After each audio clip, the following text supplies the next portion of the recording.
My name is Kathy and I'm the founder of Fatco, where we use these guys to make this stuff. Let me explain. At Fatco, we specialize in making natural and organic skin and body care products, many of which contain tallow. It's nutrient dense and healing. It's extremely high in vitamins A, D, K, and E, all super important for skin health. It's natural, it's healthy, and it's sustainable.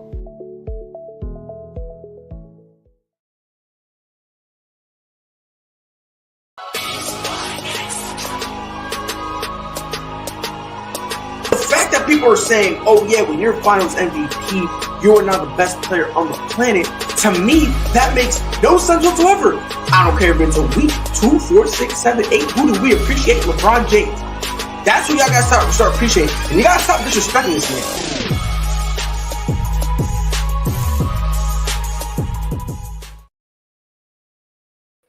man. NFL season is here. Never have I ever been so happy, so excited, ever. I feel like we have not had football in years. Ladies and gentlemen, welcome to the Prideful podcast. As always, it is your boy Pride.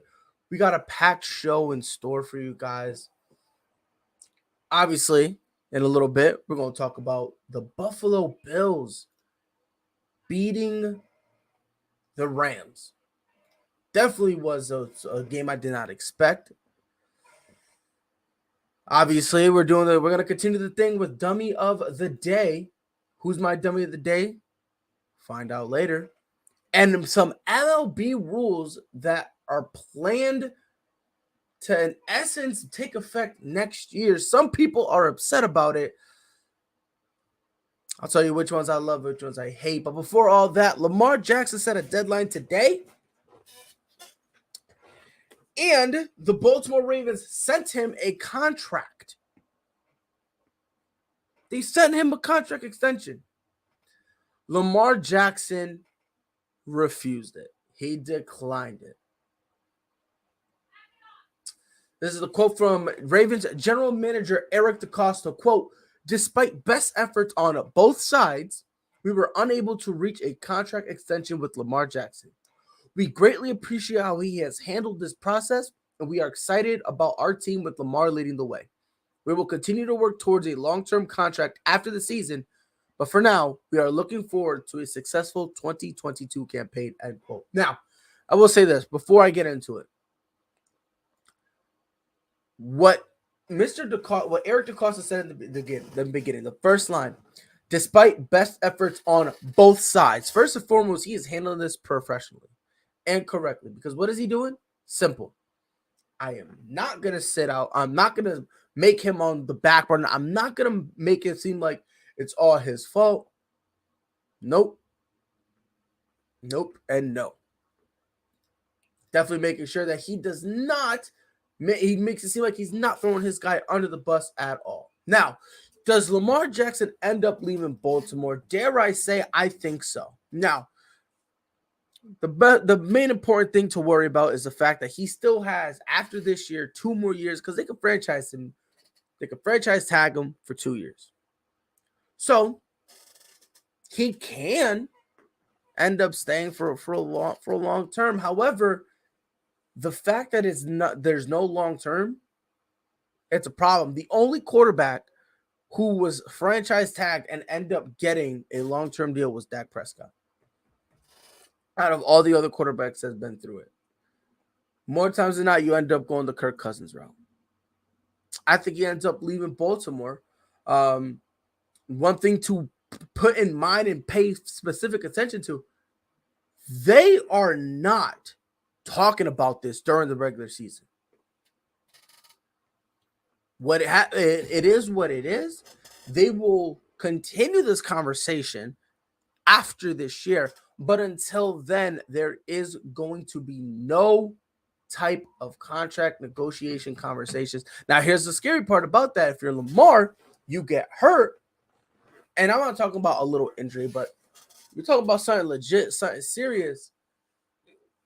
Like the old saying, he's taking a chance on himself. And I do genuinely believe this ends up with Lamar leaving the Ravens. I think that is a legitimate possibility. Not only a legitimate possibility, I believe that should be the most favored outcome. If you're going to put a bet, that should be the most favored outcome. Money talks. And if you don't give a guy what he wants, he's going to go on his merry way. If I'm Lamar, I don't take the money. If I'm going to stay in Baltimore, I won't take the money because I want them to have as much money as possible because offensively, it's me or bust.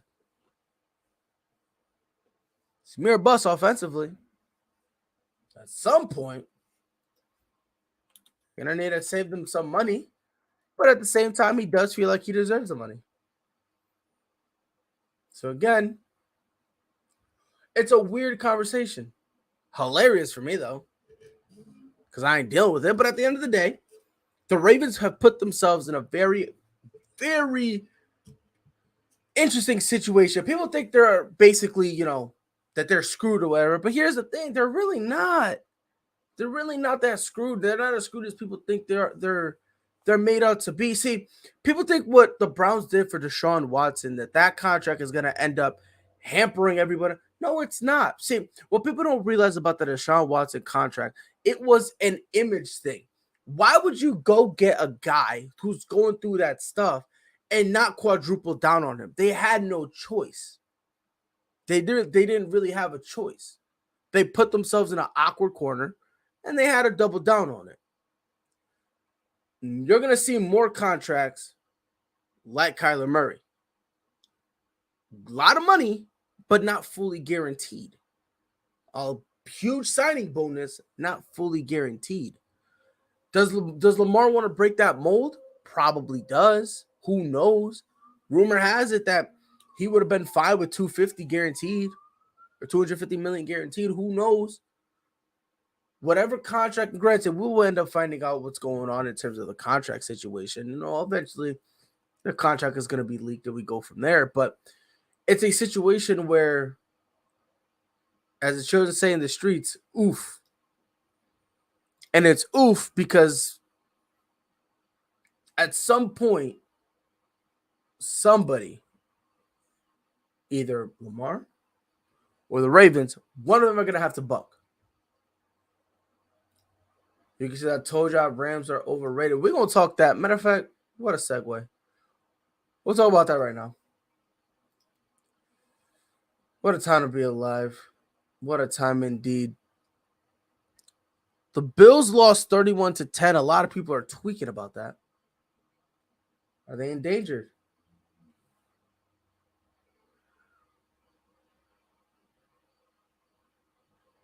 So, long story short, real quick, let me just get to the UFC real quick. For those who didn't know, Khamzat Chimaev missed weight. Now, things are switched. So now it's going to be Nate Diaz versus Tony Ferguson as the main event. And Chimaev versus Kevin Holland will be the co-main. So for all you UFC fans, that's what's going on. But yeah, let's get into it. The Rams.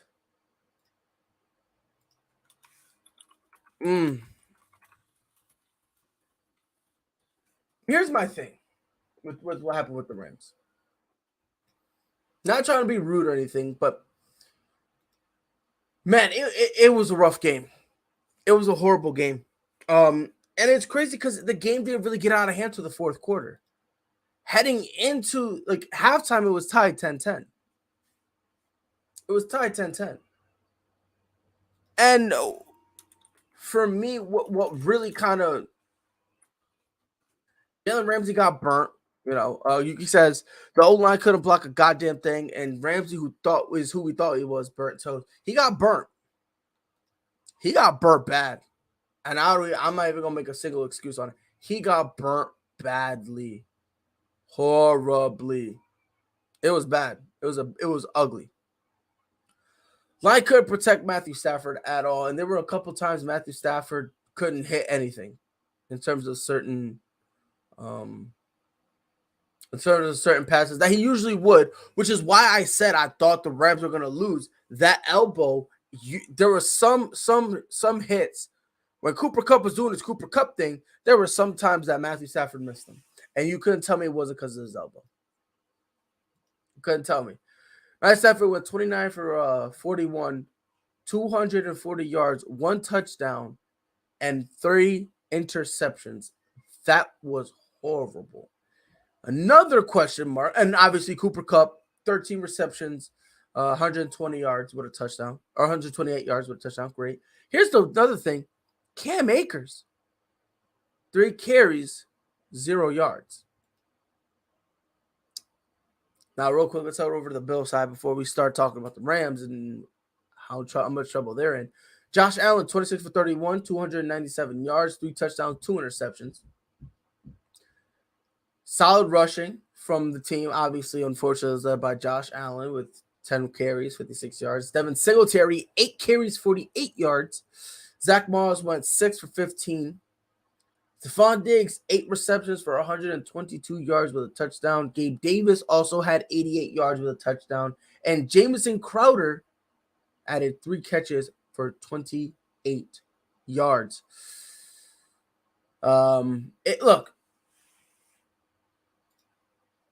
Listen. And by the way, yes, Greek says Allen Robinson was a ghost. Look, I just think it's a situation where, unfortunately, for some unknown reason, there are certain guys that they did not target, which was weird. Very weird to me. The Rams are in a situation where they're going back to Cooper Kupp. In terms of receiving, only one player was in double digits. That was Cooper Kupp with 13 receptions. The next highest, Tyler Higbee with 5. And it was tied with Darrell Henderson with another 5. So the next 2 guys in terms of targets combined is still less than Cooper Kupp. This is not to say Cooper Kupp is trash. Not to say that at all. But you need to have some type of dimension when after that, 4 receptions, and then Allen Robinson, one reception for 12 yards. My thing with the Rams is Matthew Stafford does not look good. I don't mean it by he's a bum. I mean it by you cannot tell me his elbow's not bothering him. His elbow is hurting him real bad. And this is when you need a running game. Yet Darrell Henderson, 13 carries, 47 yards. Right? But again, the big story, Cam Akers, only 3 touches. At some point, the Rams are going to have to, next week, I believe they play the Falcons. They got to get it together. Because if not, it's going to be a long season for them. They need something of a run game to take the pressure off of Matt Stafford, especially him coming into the year injured. Coming into the year injured, it is what it is. And then this vaunted defense, just for some reason, is not the same. Jalen Ramsey is not the same. Jalen Ramsey been getting cooked horribly.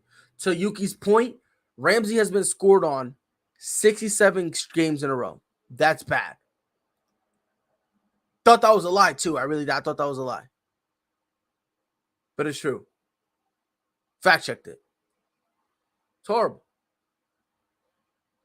Now, some people go, oh, yeah, it's because he's the number 1 receiver. Or he's the number 1 corner. I don't know, man. Ever since he got to LA, he has not been the same. I don't know what it's been. But ever since he got to LA, he has not been the same.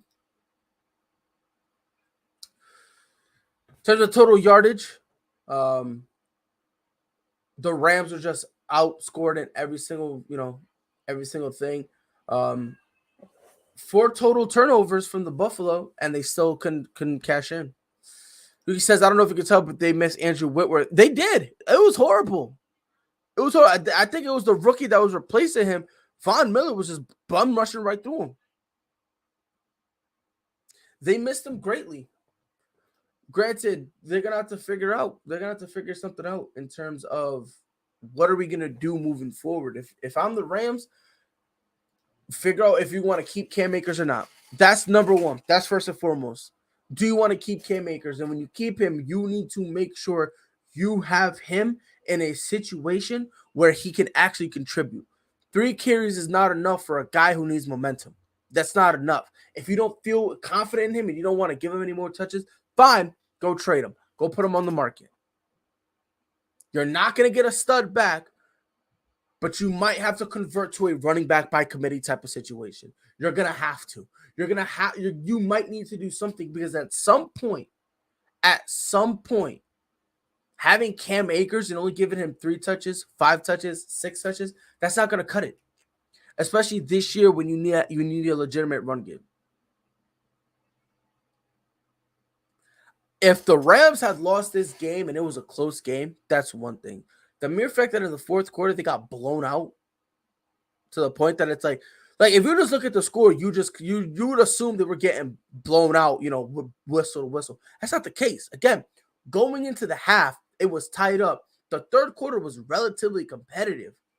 Granted, they didn't score in the second half, but it was relatively competitive. All of a sudden, the fourth quarter, no one knows how to play football. Jalen Ramsey getting cooked. Aaron Donald disappeared. Bobby Wagner, who was popping in the first half, was mad excited. I don't know. He ran out of energy. It's insane. Really is insane. What a time to be alive. What a time to be alive. MLB talking about there's some changes they're going to make, and I've seen a lot of people kind of upset about this. So the 3 big things that they're doing next year: a pitch timer, bigger bases, and a shift restriction. So the pitch timer is going to be 15 seconds when bases are empty and 20 seconds with runners on base. The hitter receives 1 timeout per plate appearance. Now, in case you guys haven't been keeping up with this, they've been doing this for a little bit in the minors. The reason why they're bringing it up to the MLB is because, on average, it reduced the games by 26 minutes. Every minute you can take. Now, the bigger bases, first, second, and third base have been increased from 15-inch square to an 18-inch square. Their reasoning was bigger bases have a positive impact on health. So let's just get injured. And also a bigger base means, based on how a runner would look at it, more for me to touch. Therefore, it would basically have them be more aggressive on the base paths. And the last one, shift restriction. 2 infielders must be positioned on either side of second base when the pitch is released. All 4 infielders must have both feet within the infield when the pitcher is on the rubber. He says, I think they're going to get kind of upset that they're going to ban the defensive pitch. Here's my thing, man. I don't mind them trying to speed up the game. My thing is, as long as the rules make sense. If you can explain it to me in 5 minutes or less, I'm good. It's going to be controversial, and some people are going to be upset. I have no problem at all with any of these rules. I have no problem with them. I don't think there's a single problem with them. See, 15 seconds when bases are empty, that's plenty of time. Increase give them another 5, that's plenty of time. For 20 seconds when someone's on base, that's plenty of time. That's it. That's plenty of time. To make things even, the hitter can't call 2 times. They can't call a time. They only have 1 timeout per plate appearance. That's it, which is smart. You've seen it in the minor leagues and the minors when they implemented this. It sped up the game, which is the point. The bigger bases, yeah, I do like making sure guys are safe, but I also love the fact that when psychologically, if you're a guy who sees a bigger base, you're gonna want to swipe it more, and if you want to swipe it more, that means more action. I never knew more action was a bad thing. Never knew. And then the shift restriction, I always thought the shift was the dumbest thing in the world. I thought it was dumb. To have virtually all your infield on one side of the thing, that's the dumbest thing in the world. I always thought it was dumb. Wasn't a fan of it. Now, again, you can still implement it. The only difference is you have to wait until it's pitched before you can shift. So someone can be on the left-hand side of second base, and they could basically sprint over to the right if you want to do a shift. So that way you have 3 people over on one side. You can do that. Which you still have the opportunity to do a shift. I just don't understand the hatred for it. I don't understand it at all. In the slightest. Duke says, yeah, I knew you were mad at the defensive shift when they announced it a while ago. I'm not mad at it. You still have the opportunity to do it, so who cares? Who cares? Final topic before I get up out of here. Every day, with all due disrespect, moment of the day, aka the Dummy of the Day award. I have to give it, unfortunately, to Hazmat Chimaev. As I said earlier, he missed weight by 7.5 pounds. And threw this entire thing, this entire pay-per-view up in the air. By missing weight, he basically gets dropped down to the co-main slot. We've had Tony Ferguson versus Nate Diaz, which would have been a banger 5 years ago. And then we have Kevin Holland versus Hazmat Chimaev. Hazmat Chimaev, if he ends up losing, all the hype, everything he built up is out the window. Hazmat, you made a huge risk, man. You better hope it pays off because unfortunately, it's gonna bite you in the keister. I don't mean to be rude, man, but you're a dummy. Follow us on Twitter at Prideful Takes. Any news you guys want us to talk about, please feel free to tag us and we will talk about it. Catch us on Facebook at Prideful Takes and also on YouTube at Prideful Takes. Visit our website, www.pridefultakes.com. Not only is every episode of the podcast up there, but we also have original articles. Check us out on Spotify and Apple Podcasts at the Prideful Takes Podcast. And check me out on TikTok at PR_Pride22. On there, anything that I don't talk about the show, I'll talk about there. And as always, go to fatco.com, use discount code Prideful Takes, get 50% off all your organic skincare needs. As always, it is your boy Pride. I'll be back here on Monday to talk shit about your favorite team. Until then, y'all know what to do. Be safe. Knew where that was going. That was a great read. Ooh, Lillard from the logo. That'll quiet the 2 on the season. 2nd and 1 for the Bills. They handle the rush. Allen looking. End zone. 2-2. Shohei Ohtani. Center field. Let's watch it go. Did several of those inside low kicks.